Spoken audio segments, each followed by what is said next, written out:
अजय कुमार झा। शाम के 5:30 बज चुके हैं और अगले आधे घंटे तक आपके सवालों का सबसे बड़ा मंच तैयार है। अगर आपने कमोडिटी में ट्रेड किया है या फिर नया ट्रेड करना चाहते हैं, जानना चाहते हैं कि आपके लिए कहां पर कमाई के मौके हैं, तो आप सवाल पूछिए। नंबर आप नोट कर लें जिस नंबर पर आप सवाल पूछ सकते हैं, 022-2300-1634। इसके अलावा आप 022-2300-1635 पर भी अपना सवाल पूछ सकते हैं।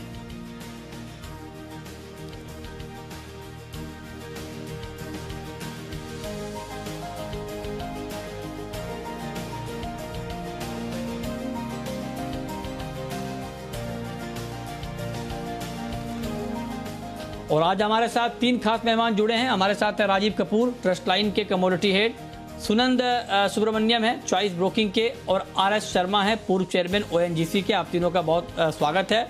और चर्चा की शुरुआत क्रूड की खबर के साथ, क्योंकि कच्चे तेल में एक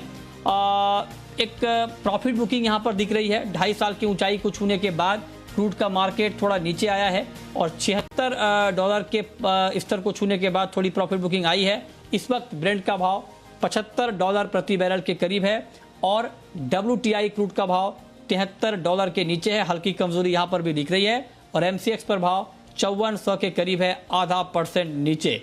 क्रूड के लिए महत्वपूर्ण ट्रिगर ये है कि पिछले हफ्ते अमेरिका में क्रूड का स्टॉक 76 लाख बैरल घटा है। ये अमेरिकी ऊर्जा विभाग की रिपोर्ट है। API से भी स्टॉक घटने की रिपोर्ट आई थी, उसका इंपैक्ट हमने मार्केट के ऊपर देखा था। दूसरी तरफ डिमांड बढ़ने को लेकर लगातार अच्छे संकेत मिल रहे हैं दुनिया भर से। तो ये 2 महत्वपूर्ण ट्रिगर हैं जिसने क्रूड के मार्केट को 2.5 साल की ऊंचाई तक पहुंचा दिया। हमारे साथ RS शर्मा जी जुड़ चुके हैं, ONGC के फॉर्मर चेयरमैन। शर्मा जी, बहुत बहुत स्वागत है सर आपका। $76 के भी स्तर को क्रूड ने सर छू लिया है। जो ताजा हालात अभी अंतर्राष्ट्रीय स्तर पर हैं डिमांड सप्लाई को लेकर, आपका अपना अनुमान क्या कहता है? क्या कच्चे तेल का ये उबाल और बढ़ सकता है या ये उबाल अब ठंडा पड़ जाएगा? हाँ, देखिए, 2 एक चीजें ऐसी हुई हैं जिसकी वजह से दाम बढ़ गए हैं। एक तो ईरान की कल भी स्टेटमेंट आई है, पहले भी आई है कि उनको जो है वो US सैंक्शन से एग्जेम्पशन मिल रही है, तो वो अपना तेल का उत्पादन बढ़ा सकेंगे, पर ऐसा हो नहीं पा रहा है। और अभी वो जो समर की जो पीक डिमांड जो है बहुत तेजी से US में बढ़नी चालू हुई है, इन्वेंट्रीज कम हो गई हैं। तीसरी जो चीज हुई है, जो पीछे जो दाम इतने गिर गए थे, तो नई इन्वेस्टमेंट नहीं हो रही है इसमें, ऑयल एंड गैस सेक्टर में। तो नॉन ओपेक प्रोडक्शन इंक्रीज नहीं हो पा रहा है। ओपेक प्लस वाले जो है उनका आपस में समझौता अभी बना हुआ है इस पे प्रोडक्शन कट के ऊपर। तो ये सब इंडिकेशन की वजह से अभी इनमें काफी तेजी आ रही है। तो पर ऐसा है कि जैसे सर्किट ब्रेकर लगता है और कोई ना कोई वो ट्रिगर होता है, इसमें भी ये दाम बहुत ज्यादा बढ़ने का नहीं होगा, क्योंकि अभी US में जो शेल ऑयल की प्रोडक्शन भी बढ़ गई है। दाम ऊपर होंगे तो ये जो ओपेक प्लस ये भी अपना प्रोडक्शन कट्स को रिलीज करेंगे और नई इन्वेस्टमेंट भी हो रही है। तो जो बात हो रही है $100 का प्राइस वगैरह जो है, तो मैं नहीं समझता कि उतनी तेजी आएगी। तो सर, तेजी अगर नहीं आएगी तो मैं अगला सवाल आपसे ये पूछना चाहता हूं कि फिर आप ब्रेंट का प्राइस अगले 1-2 महीने में क्या देख रहे हैं? क्या 75 के ऊपर नहीं टिकेगा, फिर से 60-65 के रेंज में देख रहे हैं, या आपको लगता है कि भले ही तेजी ना आए लेकिन 75 के आसपास मार्केट होल्ड करेगा? आपका अपना अनुमान सर प्राइस को लेकर क्या है? हाँ, इसमें देखिए कई वेरिएबल्स हैं जो कि अनसर्टेन है। ईरान ने अभी कल फिर बोला है कि उनको जो है उम्मीद है उनको प्रोडक्शन बढ़ाने को मिलेगा। ओपेक प्लस का भी क्या व्यू आता है उस पर डिपेंड करता है। पर अभी जो ओवरऑल आपका मतलब है कि ओवरऑल पिक्चर को देखते हुए अभी कहाँ जाएगा, तो सारे इंडिकेशन, रिसर्च रिपोर्ट वगैरह जो भी आ रही हैं उसके हिसाब से तो और भी तेजी का अंदेशा है। गोल्डमैन सैक्स तो बोल ही चुका है कि $80 तक जाएगा। अभी बात जो हो रही है $100 जो कहते हैं, कोई सरप्राइज नहीं है, वहां तक भी चला जाए। पर ये जो है स्पेकुलेटिव चीजें हैं, तो फंडामेंटल्स इतने ज्यादा दाम सपोर्ट नहीं करते हैं।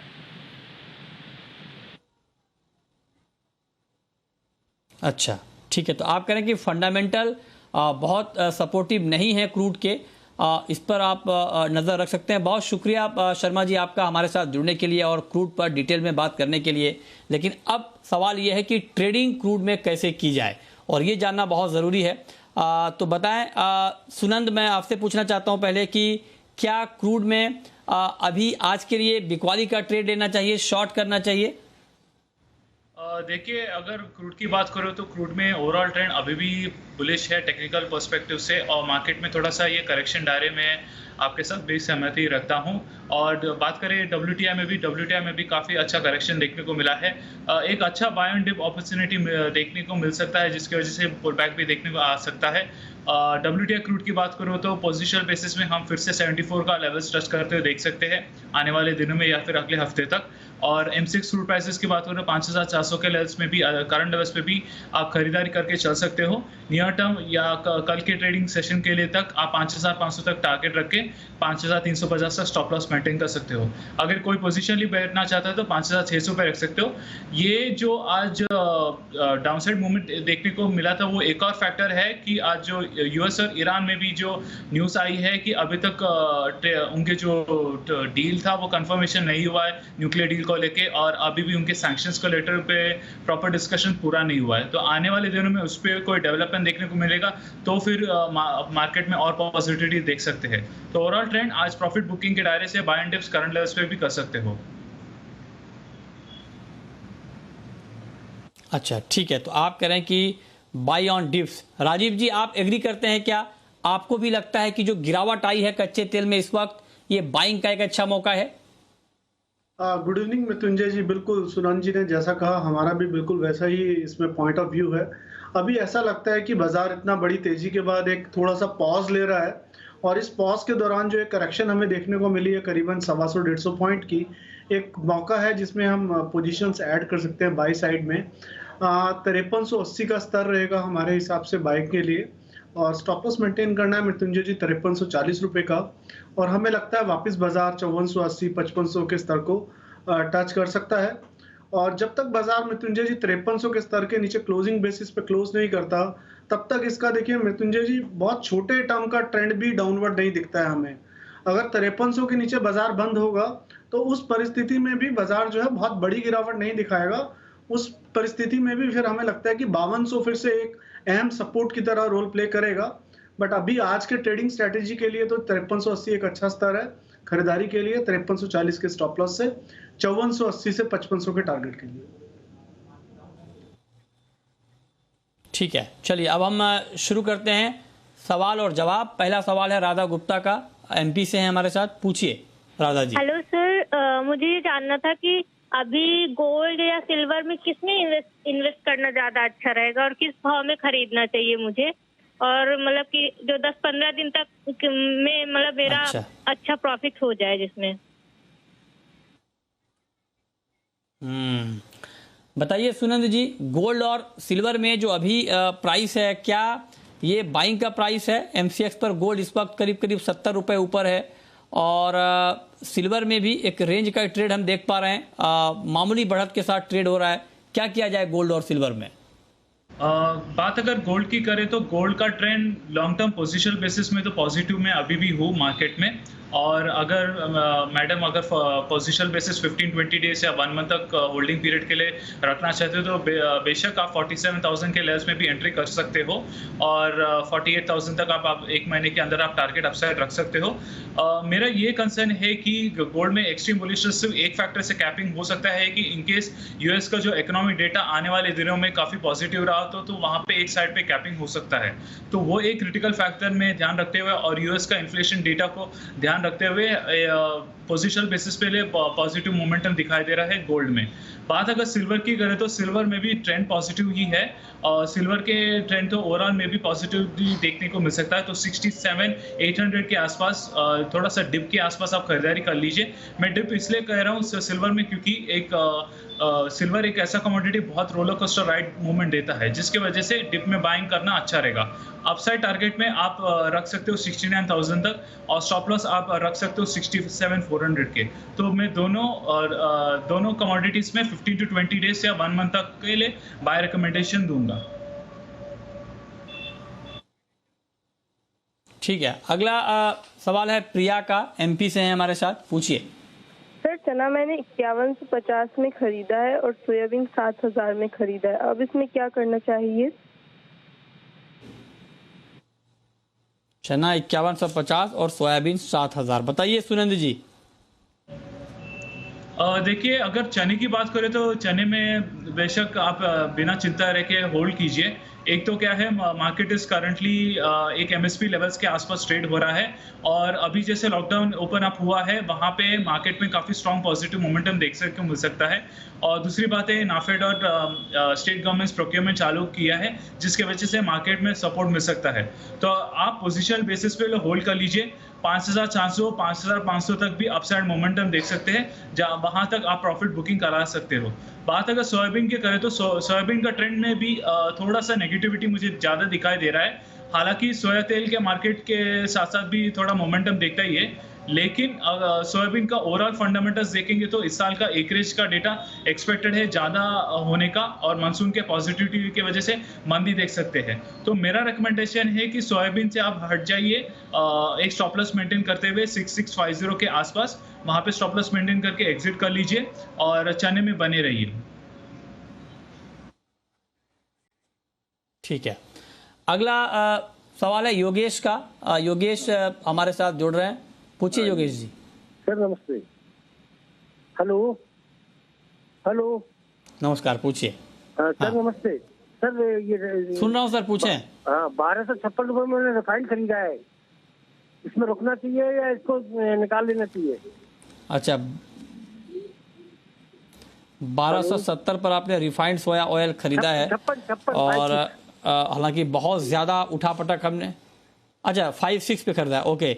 1256 पे आपने खरीदा है, मेरे ख्याल से आपने जुलाई का कॉन्ट्रैक्ट लिया होगा और अभी प्राइस है 1240 का, ओके। मार्केट नीचे आया है, तो बताइए राजीव जी, क्या अभी इनको होल्ड करना चाहिए, क्या रुकना चाहिए? क्या 1256 के भाव पर सोया तेल में इन्होंने बाइंग की है, 16 रुपए नीचे है इनके बाइंग प्राइस से भाव, क्या करना चाहिए इनको? मृत्युंजय जी, एक स्टॉप लॉस मेंटेन कर सकते हैं 1235 रुपए का, और पुल बैक आने पर मृत्युंजय जी 1248 पर ही एग्जिट भी कर लें, क्योंकि अभी ऐसा लगता है कि सोया रिफाइन में थोड़ा सा और गिरावट गहरा सकती है और सोया रिफाइन नीचे में 1210 तक आ सकता है। 1235 का स्टॉप लॉस रखें। ठीक है, आकाश हैं, पुल बैक पे 1247 एग्जिट करें। ओके, ठीक है आकाश। नेक्स्ट कॉलर आकाश हैं चंदौसी से, पूछिए आकाश जी। सर मेरा सवाल मेहनता वाले पे है और मैं ये जानना चाहता हूँ कि 1000 का लेवल कब तक आ जाएगा और जनवरी फरवरी में क्या 1700 1800 के लेवल मिलेंगे देखने में मेहनता के?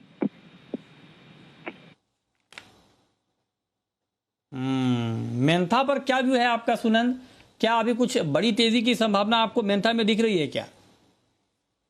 जी हाँ मृत्युंजय जी, काफ़ी महीनों के बाद मेंथा ने फाइनली एक अच्छा परफॉर्मेंस दिया है मार्केट में और एक्सपेक्टेशंस है कि 1100 का लेवल्स भी हम आने वाले दिनों में हम एक्सपेक्ट कर सकते हैं। प्रोबेबली नेक्स्ट वीक तक हम एक्सपेक्ट कर सकते हैं। ये एक खास बात है कि अभी थोड़ा सा फार्मेसी डिमांड और एक्सपोर्ट डिमांड में फिर से रिकवरी देखने को मिला है लॉकडाउन रीओपनिंग की वजह से, जिसकी वजह से मार्केट में काफ़ी स्ट्रॉन्ग मोमेंटम है। दूसरी बात है, स्टॉक फैक्टर थोड़ा सा कमजोर होने की वजह से और कारण मानसून सीजन फैक्टर में देखते हुए स्टॉक की कमी की वजह से मार्केट सपोर्टिव रहेगा। तो मेंथा ने काफ़ी अच्छी रिकवरी दी है काफी पिछले हफ्तों से एंड मेरा रिकमेंडेशन है कि आने वाले हफ्तों में हम 1100 का लेवल एक्सपेक्ट कर सकते हैं।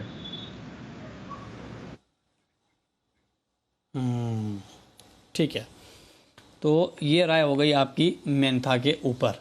ठीक है, चलिए आगे बढ़ते हैं और अगले कॉलर का रुख करेंगे, लेकिन उससे पहले हम आपसे ये पूछना चाहते हैं राजीव जी कि सोयाबीन का मार्केट भी बहुत ज़्यादा फ्लक्चुएट हुआ है, बहुत ऊपर नीचे हुआ है। आज मार्केट 1% से ज़्यादा की गिरावट के साथ बंद हुआ है।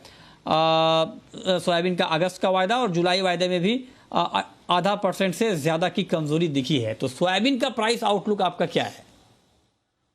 मृत्युंजय जी देखिए, सोयाबीन में नीचे में जो हम 6800 के आसपास इसमें एक महत्वपूर्ण सपोर्ट है, जहां से बाजार ने पहली दफा जब रिकवरी दिया था तो अराउंड 7400 तक इसने रिकवरी दिया था। तो मुझे लगता है कि जो मैक्सिमम अभी अपसाइड जो दिख रहा है सोयाबीन का वो 7400 तक लगता है। और अगर बाजार 6800 के स्तर के नीचे सस्टेन कर जाता है मृत्युंजय जी, तो मुझे लगता है कि फिर बाजार वहां से एक अच्छी करेक्शन दे सकता है और डाउन साइड में, और उस परिस्थिति में फिर बाजार 6200 तक भी नीचे में आ सकता है। ठीक है, अगला सवाल है इंद्रजीत का। पूछिए इंद्रजीत जी। हाँ सर, मैंने सिल्वर बेचा है 72,500 में, तो मैं उसको नीचे में लेने के लिए राह देखता हूँ, तो कौन से 2 लेवल में पकड़ के रखूं? और आपका शुक्रिया, मैंने आपके चैनल पे पूछ के बीरेन जी से, उन्होंने बोला था कि बेचो, उसी टाइम मैंने बेचा है। चलिए, बहुत बहुत धन्यवाद सर। ऐसे इसी तरह देखते रहें जी बिजनेस। हमारे एक्सपर्ट बहुत मेहनत करते हैं, मेहनत के साथ आते हैं और आपको अच्छी जानकारी देने की कोशिश करते हैं। चलिए, 72,500 पर आपका ट्रेड है। बताइए सुनंद जी, क्या करना चाहिए इनको? देखिए, अगर बात सिल्वर की करें तो ओवरऑल ट्रेंड तो काफ़ी पॉजिटिव है और मार्केट में आने वाले दिनों में और एक पॉजिटिविटी एक्सपेक्ट कर सकते हैं। नियर टर्म के लिए 68,300 68,500 तक अपसाइड मोमेंटम देखने को मिल सकता है।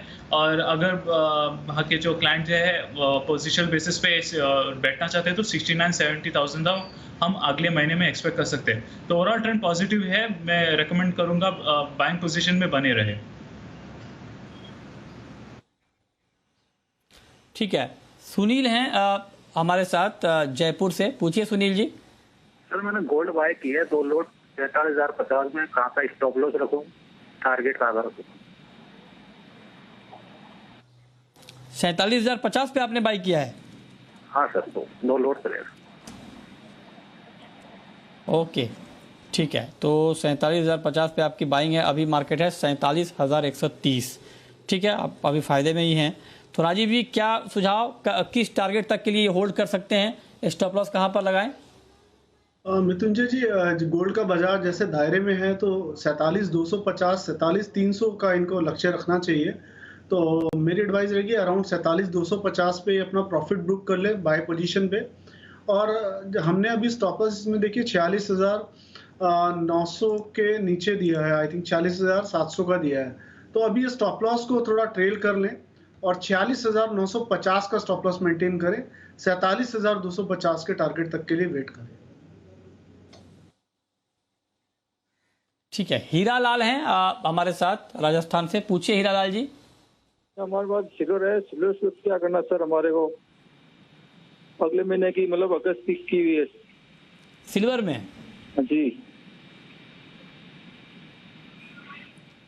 अच्छा, ठीक है। एग्जैक्टली इसी भाव पर किस तरह का ट्रेड चांदी में लेना चाहिए राजीव जी, बताइए। मृत्युंजय जी, अगर मैं सिल्वर का बड़े दायरे का चार्ट देखता हूं तो एक रेंज जो है इसका सिल्वर का नैरो होता जा रहा है। जैसे पहली दफा गिरावट आई 76,000 से बाजार 55,000 तक लुढ़का, फिर दूसरी दफा 74,000 से और नीचे में 62,000 पे उसने सपोर्ट लिया, और तीसरी दफा फिर से 74,000 से बाजार गिरता हुआ आ रहा है। तो मुझे लगता है कि जो 65,000 और 66,000 का लेवल है, एक long term point of view से एक अच्छा सपोर्ट की तरह एक्ट करना चाहिए। तो एडवाइस रहेगी अराउंड 66,000 के आसपास, 66.5 के आसपास ये पोजिशनल बाय इनिशिएट कर सकते हैं और स्टॉप लॉस मेंटेन करें 64,500 के नीचे का। और फिर से जब इसमें एक रैली बनेगी तो उस दौरान में 70,500 से 73,000 के 2 टारगेट के लिए पोजीशन बाय कर सकते हैं, लॉन्ग पोजीशन। ओके, अगला सवाल है नीरज का। नीरज जुड़ रहे हैं हमारे साथ। पूछिए नीरज जी। मुझे गोल्ड का पूछना था। गोल्ड मेरा 860 से प्लस है जी, पूछिए। और लॉन्ग टर्म के लिए मुझे 3 महीने के लिए किस भाव पर? 850 रुपए, 46,850। अच्छा, 46,850 पर आपने खरीदा है। आप 3 महीने का टारगेट, 3 महीने का व्यू आप लेना चाहते हैं। बताइए सुनंद जी, अगर ये 3 महीने तक होल्ड करते हैं तो क्या इनको प्राइस दिख जाएगा? देखिए 3 मंथ्स के होल्डिंग पीरियड अगर आप रखना चाहते हो तो ओवरऑल ट्रेंड पॉजिटिव ही रहेगा। मेरा एक्सपेक्टेशन है कि 3 मंथ्स के दौरान 50,000 तो डेफिनेटली हम एक्सपेक्ट कर सकते हैं और मार्केट में काफ़ी अच्छा स्ट्रॉन्ग मोमेंटम देखने को मिल सकता है। एक अपसाइड मोमेंटम अगर कॉमेक्स गोल्ड फ्यूचर्स में भी देखने को मिला तो वहाँ पे भी एक 1800 का लेवल देखने को मिलेगा, तो फिर वहाँ पे हम एक स्ट्रॉन्ग मोमेंटम देख सकते हैं। तो ओवरऑल देखा जाएगा तो ट्रेंड में 50,000 का लेवल मैं एक्सपेक्ट कर रहा हूँ 3 मंथ्स के ड्यूरेशन में। और फेस्टिव डिमांड में भी अगस्त और सितंबर मंथ में डिमांड में काफ़ी अच्छा सपोर्ट मिला, वो भी एक पॉजिटिव फैक्टर है गोल्ड प्राइसेस के लिए।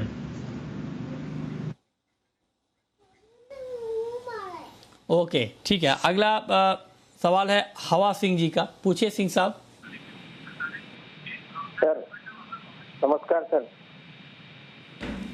जी नमस्कार, पूछिए। सर मुझे नवंबर दिसंबर तक गुआर के बारे में पूछना था सर। गुआर सीड नवंबर दिसंबर तक ग्वार का प्राइस बताइए। सुनंद जी, आपका रिसर्च क्या कहता है? हालांकि मानसून को लेकर तो अच्छी खबर आई है, अब तक मानसून की अच्छी चाल दिखी है और आगे भी मानसून को लेकर अच्छा बताया जा रहा है, तो फिर ग्वार का प्राइस क्या हो सकता है नवंबर दिसंबर तक? देखिए अगर नवंबर दिसंबर की बात करें तो गुआर सीड का प्राइसेस मैं पॉजिटिव एक्सपेक्ट कर रहा हूँ। हालांकि अभी जैसे आपने मानसून की बात की, मानसून का इम्पैक्ट थोड़ा सा इसमें कम आएगा क्योंकि कई जगहों पे क्रॉप स्विच का भी न्यूज़ आया है, जहाँ पे कई जगहों पे कॉटन और सोयाबीन का सोइंग ज़्यादा होगा और गुआर सीड का सोइंग का एक्सपेक्टेड कम है। बिकॉज इस साल कॉटन और सोयाबीन दोनों अच्छे भाव दे रहे हैं एज कम्पेयर टू गुआर सीड, तो वो फैक्टर को देखते हुए मार्केट में पॉजिटिव मोमेंटम देख सकते हैं। दूसरी बात कहें तो ग्वार गम का भी एक्सपोर्ट में भी काफ़ी अच्छा रिकवरी हम एक्सपेक्ट कर सकते हैं, जैसे जैसे क्रूड प्राइसेस का भी काफ़ी सपोर्ट मिल रहा है, तो उसको नज़र पे रखते हुए हम पॉजिटिव मोमेंटम रख रहे हैं। और बात अगर नवंबर दिसंबर की करें तो 4,800 तक मुझे अपसाइड मोमेंटम दिख रहा है और अगर नियर टर्म की बात करें तो 2-3 महीने में 4,500 तक अपसाइड मोमेंटम दिख रहा है। तो कोई पोजीशन बैठाना चाहते तो एक अच्छा बाइंग पोजीशन एक्सपेक्ट कर सकते हैं ग्वार सीड में। ओके, चलिए अब वक्त है रैपिड फायर राउंड का।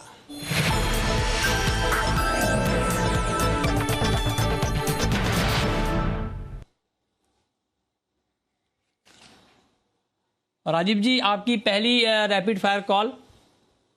मृत्युंजय जी, जिंक में खरीदारी की सलाह रहेगी 234 रुपये 60 पैसे पर 50 पैसे पर, और स्टॉप लॉस रखना है मृत्युंजय जी 232 रुपये 90 पैसे का, टारगेट 237 रुपये। आपकी कॉल सुनंद जी। मेरा कॉल सोया तेल में रहेगा जुलाई कॉन्ट्रैक्ट में 1240 तो के लेवल्स पे आप सेलिंग करके चल सकते हो। 1248 के आसपास से स्टॉप लॉस मेंटेन करते हुए 1220 1218 तक आप टारगेट रख सकते हो। आपकी आखिरी कॉल राजीव जी। मृत्युंजय जी, नेचुरल गैस में बाय का एडवाइस होगा अराउंड 245 पर, 241.50 का स्टॉप लॉस रखना है और 255 का टारगेट रखना है मृत्युंजय जी। और आज नेचुरल गैस की इन्वेंट्री भी है, तो दर्शकों को एडवाइस होगी कि स्ट्रिक्ट स्टॉप लॉस से ही ट्रेड करें आज। ठीक है, बहुत शुक्रिया राजीव जी आपका और सुनंद जी आपका हमारे साथ जुड़ने के लिए और बताने के लिए कि आज शाम के कारोबार में कमोडिटी मार्केट में कहां पर कमाई के मौके बनेंगे।